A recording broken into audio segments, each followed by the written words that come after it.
Imagine if you could maintain a firm hold of your operations from anywhere, complete with the choice to find the perfect balance between work and freedom. As a leader, the significance of your role is unparalleled. That's why we make sure no matter where you are, your financial freedom is guaranteed. People's Bank Online Corporate Banking. Imagine business anywhere. In a few moments, the news. People's Bank Online Corporate Banking. Imagine business anywhere. This is the Sri Lanka Broadcasting Corporation.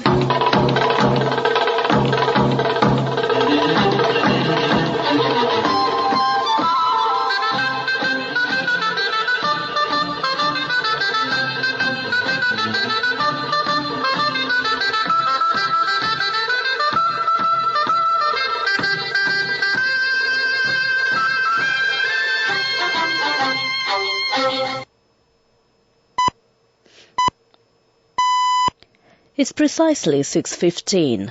This is the news on Sri Lanka Broadcasting Corporation. News is edited by Dulmin Samarasinghe, read by Sabrina Zawahir. The headlines. Budget proposals compiled within the framework of economic program recommended by the International Monetary Fund. The Prime Minister says it is important to apply laws related to development speedily. The Justice Minister reveals that a special task force will be established to eliminate drugs. And in world news, the US President hails better than expected midterm results. And in sports news, England beats India by 10 wickets and qualifies for the finals of the T20 World Cup. Now the local news in detail. President Ranil Wickremesinghe says budget proposals for 2023 have been compiled within the framework of economic program recommended by the International Monetary Fund. He expressed confidence that Sri Lanka will not face any food security issues next year. The President was replying to questions raised by the opposition MPs on the budget in the House today. Responding to a question raised by the chief opposition whip, Lakshman Kiriyala, whether the program for which the government had agreed with the IMF would be presented to the House before the budget, the President said it will be presented after the next round of discussions are completed. The President requested the Speaker, Prime Minister and the Leader of Opposition to expedite the appointment of a Constitutional Council. The President said he would meet the MPs representing North and the East soon to discuss the issues pertaining to them. He stated that a report has been called on renewable energy potential for the Northern Province and the possibility of green hydrogen which will boost the economy in the North. He assured that the legislations pertaining to Truth and Reconciliation Commission, the Counter-Terrorism Bill and the Anti-Corruption Bill will be presented to the House in February next year. Prime Minister Dinesh Gunawardena says it is important to apply laws related to development speedily. He expressed this view today, taking part in the inauguration ceremony of the one-stop unit aiming for expeditious approval of the license issued by the Urban Development Authority. He further said this program would be an important milestone in the development of the island. It was also said that this would be of significant importance for overcoming the prevailing crisis. A debate on a set of regulations and 9 bills including the Amendment Act on Poisons, Opium and Dangerous Drugs was held today in Parliament. Minister Vijayadasa Rajapaksa said that a special task force will be established to eliminate drugs. New types of drugs are being introduced to the country. Although the drugs are being seized, the shortcomings of the existing law results in the seized drugs being sent back to the society. The minister said that these laws and regulations would prevent that. Opposition leader Sajit Premadasa said about 1.7 million of the public are differently abled and they encounter various problems in getting medication, education and employment. The shortcomings in the common amnesties are the cause of this situation.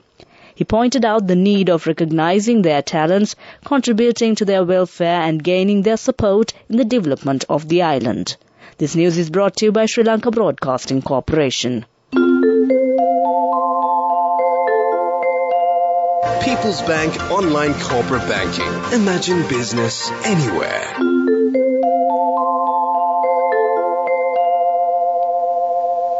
Continuing local news, the National Science Day falls today. The celebration of the National Science Day was held today at the Ministry of Education. This was jointly organized by the Ministry of Education and National Science Foundation. The theme for the year is Science for Sustainable Future, Global Trends with Indigenous Knowledge. The aim of this function was to launch the Science e-News website designed by the Ministry of Education, recognizing the winners of the competitions organized by the National Science Foundation and broadening the scientific knowledge of the teachers and students. Mr. Asokata De Silva and Mr. Thusita Malasekara were felicitated with special lifelong awards in appreciation of their long service rendered for popularizing science knowledge among school community and the public. A program organized by the Communications Department of the Parliament of Sri Lanka to educate Katana Pradesh Sabha members about parliamentary activities and procedures was held at the Katana Pradesh Sabha premises recently. The program was organized to educate the Pradesh Sabha members regarding the Constitution Parliament, its business and tradition, standing orders, parliamentary procedures and laws. The Supreme Court today issued an interim order directing the authorities to produce convener of Inter-University Students' Federation, Vasantha Mudalige, before a magistrate. The Supreme Court decided to grant leave to proceed with the fundamental rights petition for violating fundamental rights guaranteed under of the Constitution. With that, we end the local news. Imagine if you could maintain a firm hold of your operations from anywhere. People's Bank Online Corporate Banking. Imagine business anywhere. The main news story is brought to you by Siddhalepa Vedamahatmya. The Census and Statistics Department has planned to conduct Sri Lanka's 15th census on population and housing next year.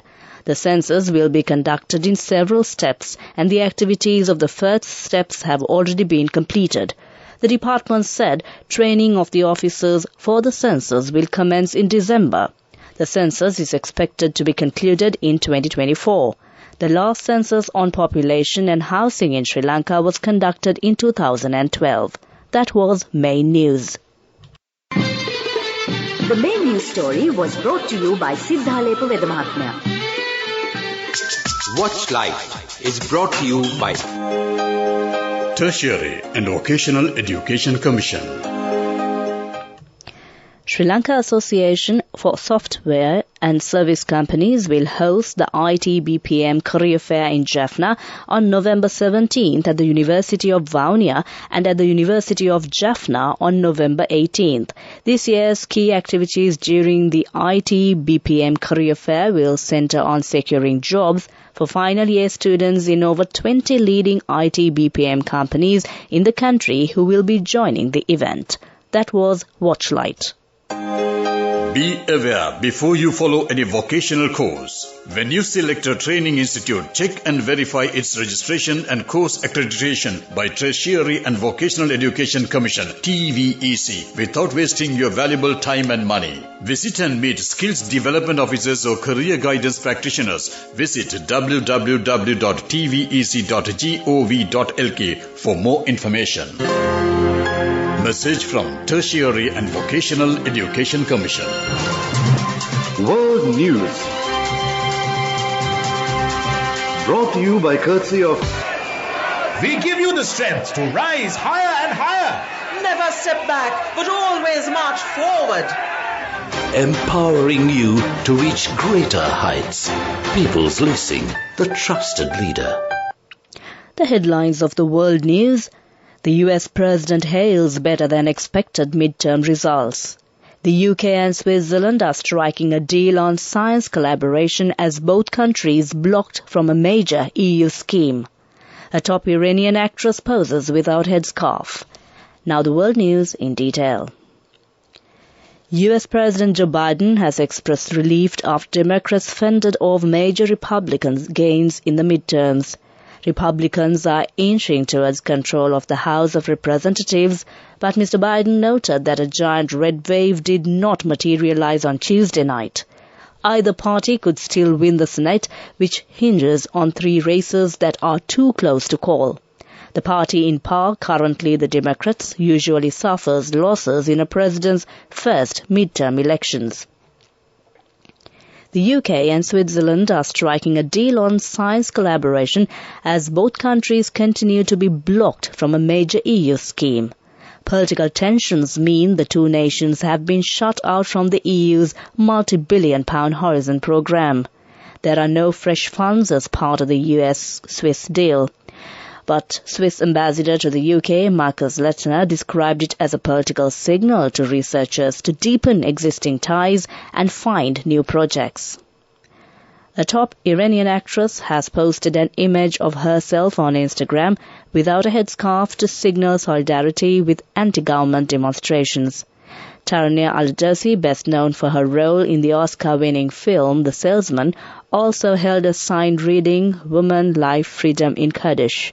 The slogan has become a common rallying cry among protesters. Demonstrations sparkled by the death of Masha Amini in police custody are entering their 7th week. With that, we conclude the world news. Prior to concluding the headlines of the world news once again, the US President hails better than expected midterm results. The UK and Switzerland are striking a deal on science collaboration as both countries blocked from a major EU scheme. A top Iranian actress poses without headscarf. That ends World News. World News. Brought to you by courtesy of... Amidst all challenges, we will rally around you and advance! In the face of hardships, let's stand strong together. Empowering you to reach greater heights. People's Leasing, the trusted leader. Moving on to development news. Asian Development Bank today joined with partners at COP27 to announce the ambition to mobilize more than $200 million from 2021 to 2025 to build water and sanitation resilience and security in Asia and the Pacific. The Asia and the Pacific Water Resilience Initiative is a wide-ranging program aiming to build capacity and resources for innovative solutions to mainstream resilience by addressing gaps, needs and opportunities at the local level. That ends development news. Moving on to sports news. First, we take a look at cricket. England beat India by 10 wickets and qualified for the finals of the T20 World Cup in Adelaide today. Batting first, India scored 168 for 6 wickets in 20 overs. Hardik Pandya scored 63 with 5 sixes and 4 boundaries. Virat Kohli scored 50. His innings included 1 6 and 4 boundaries. Chris Jordan took 3 wickets in 4 overs. In reply, England won the match by 10 wickets, scoring 170 runs in 16 overs. Joss Butler scored 80 runs with 3 sixes and 9 boundaries. Alex Hale contributed with 7 sixes and 4 boundaries. England will meet Pakistan in the finals on Sunday in Melbourne. Then we take a look at rugby. Sri Lanka will be up against Hong Kong in their opening fixture of the 2022 Asia Rugby Men's 7 Series second leg, which kicks off on Saturday at the Namdong Asiad Rugby Stadium in Incheon, South Korea. Meanwhile, Sri Lanka women's team will compete alongside China, Hong Kong and Kazakhstan in Pool B of the tournament. Sri Lanka's opening match will be against China. That ends sports news. The fastest way to earn the highest interest. An interest rate of 22% in 4 months. NSB, the safest place for your money. Business News, sponsored by National Savings Bank, the safest place for your money. Cargill's announced its consolidated financial results for the 6 months ended September 30th, 2022. The group was able to deliver a steady performance in a challenging environment, particularly considering rising interest and raw material cost as well as increasing cost of operations. The group recorded a cumulative revenue of 97,181 million rupees for the first half of the year, while revenue increased to 49,206 million rupees during the quarter under review. That was Business News. Business News, sponsored by National Savings Bank, the safest place for your money. The fastest way to earn the highest interest, an interest rate of 22% in 4 months. NSB, the safest place for your money. Moving on to economic news. Pacific Asia Travel Association UK and Ireland Chapter Chairman Chris Crafton says Sri Lanka is the next best destination after Caribbean for UK, Scotland and Ireland cricket fans. He said whenever there is a cricket tour to Sri Lanka from the English cricket team, a huge number of fans travel to Sri Lanka, stay for a long period and spends lavishly. Crampton said that British and Irish tourists will increase their travel to Asia and especially to Sri Lanka from next year. That was economic news. Finally, we take a look at the weather report. The Met Department says the low-pressure area in the southeast of Sri Lanka has intensified further and it will move towards the island. Therefore, rainy conditions over northern, north-central and eastern provinces will expect to continue further. Showers or thunder showers will occur at times in eastern, northern, north-central and northwestern provinces. Heavy showers above 100 millimeters can be expected at some places in northern, north-central, eastern and Sabaragamuwa provinces. That was the weather report. Prior to concluding this bulletin of news, the headlines once again. Budget proposals compiled within the framework of economic program recommended by the International Monetary Fund. The Prime Minister says it is important to apply laws related to development speedily. The Justice Minister reveals that a special task force will be established to eliminate drugs. With that, we conclude the news and over to my friend and certainly yours,